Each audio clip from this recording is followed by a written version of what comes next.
Well, it's day 5 of our Hightop van build video. We're putting a custom Hightop build here on our Ford van. This is a 2005 Ford Econoline E350 Super Duty. It's been a solid camper van for a long time now. I always wished it was a Hightop. Then married Melanie a couple years ago, and now it's like, hey, we definitely need more room. So in the past, what we've done was, and I've been doing for a while, is using this old camper van, the Aerolite, Dutchman Aerolite by Thor. It's a 1996, but it is kind of falling apart. It needs new axles, so and axles and brakes and wheels, and structurally, even with all that, it's still not going to be solid. So we need to do something different. We looked at a lot of different vehicles, decided the prices are outrageous, and we had a solid van here already, so why not work with it? It just wasn't big enough. So we're putting a Hightop on it.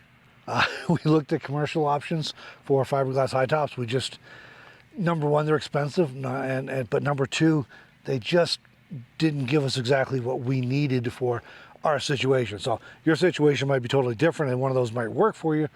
For us, we decided to do our own thing, even though it's a lot of work. It'll save us a bunch of money, and it's gonna work for us very well, I think. And, you know, let's face it, it's kind of a fun project, just to see if we can do it.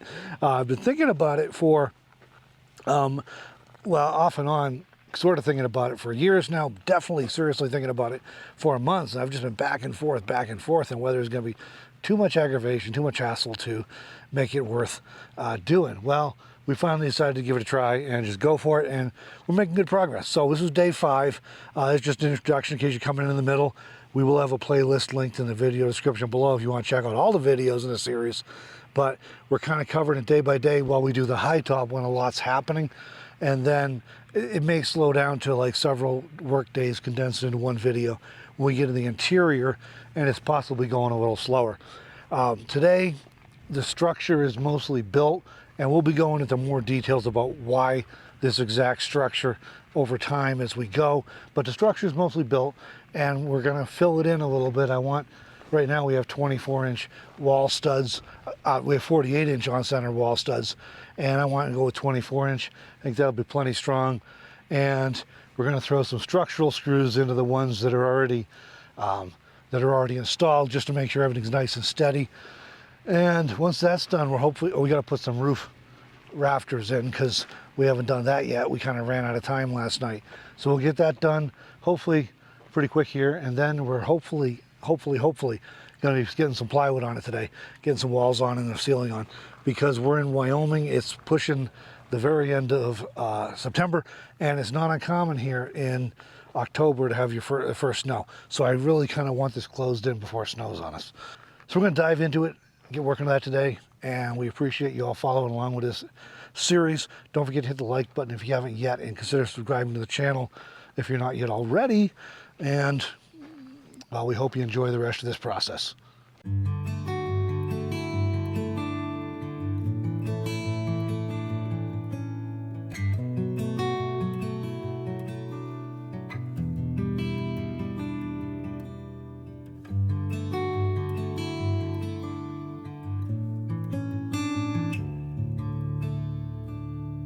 So one of the challenges that comes up with any kind of building project like this is warped lumber. So thought we'd point out some of it here. One of the notable challenges or problem pieces we had with this project so far is like right here. This is a 16-foot long 2x4. We've cut it down to 15 foot, but you can kind of see it's got a twist to it. And we tried to pick the best stuff we could find at the hardware store, but it's never quite perfect. And so you get this kind of thing going. So I'll be working on that some more, trying to torque it down. We're putting one more rail along the inside of this header here. Whoops, there we go. One more piece of lumber across the inside of this header. That will allow us to anchor the top to that and anchor all of the outside wall studs to that, just to make sure everything's as tidy and as tightened down as can be. And when we do that, I think I'll be able to draw this down more. Another option, I could put like a ratchet strap around it, crank on it for a while, and then re-secure screws. But it's just something you deal with. You try and get the best lumber you can, and sometimes you get less than perfect lumber. Oh, I gotta get back to work. My union boss is down here checking out what's going on. All right, day 5 of this DIY custom van high-top build is a wrap. We're quitting early today. It has been in the 90s every day this week. The weathermen lied to us. They said it was going to be nice fall weather. And we've been getting cooked all week. So we're just going to be nice to ourselves because we're both exhausted, or at least I'm exhausted, so I'm assuming Melanie's exhausted. That might be some transference on my part, but I'm exhausted and we're going to quit. And it's like mid-afternoon. We got the framing done, except for the roof there. I got to put some roof rafters in. Other than that, the framing's done. I'm going to throw a few structural screws in tomorrow, and I'm going to put some blocking in between these wall studs, partly for structure, just to keep them from being able to shift or move. Also for insulation purposes, we're closing in the bottom of the wall. And then we'll have foam board insulation is going to go from there up through the wall cavity up to here. And so it'll be nice and warm and toasty when we're in winter, doing some winter camping. Even in the desert, it gets surprisingly cold at night sometimes. So I've seen it down in the 20s, so it can get cold. So we want that. That's pretty much it for today. We got some things filled in. We ran some stuff up around here that maybe wasn't very sexy, but it'll add to the structure. I think we got that one in the back corner, the twisted board. I think we got that clamped down. Melanie got on it with a big DeWalt wood clamp I bought in Corside, Arizona at a flea market. Should have bought another one because it's been a really good tool. So I think we got that all fixed. I'm going to take these things out, the crossbars on the roof rack. I forgot to do that today, but they'll come out real easy. It's just one screw, or one bolt rather, on either end, and they'll be out.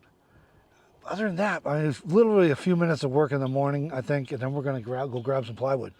My son's offered to let us borrow his Gimungo 1-ton Dodge Ram, whatever, I guess it's just Ram these days, Ram pickup truck with an 8-foot bed in it, so we can get some plywood. That'll make that easier, because the plywood's not going in the Prius like these 2x3s did today. That was enough of an adventure.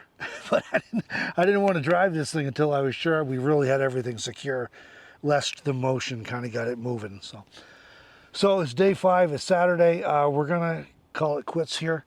I think we're gonna go try and find some foliage, because we're seeing a little bit of color changing here in the valleys where it's in the 90s, and we're hearing rumors that it's starting to change in Spearfish Canyon and the Black Hills and the Bighorn National Forest up there in the Bighorn Mountains. So I think we're gonna try and find some foliage, sit in the air conditioning for a while, and get cooled down. It'll probably take us all the way to wherever we're going to get cooled down.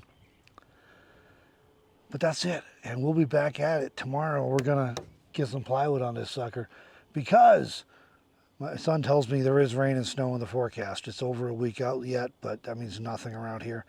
And I really do not want to turn this cool new van build into a, wouldn't be a hot tub, what would you call it? When it's full of snow and ice. It's a basin anyway, so we don't want to do that. So hope you enjoyed this video. Hope you're finding it helpful. We'll be back again tomorrow for us, which will, be another video for you all, I guess. So we can try and make it digestible chunks here.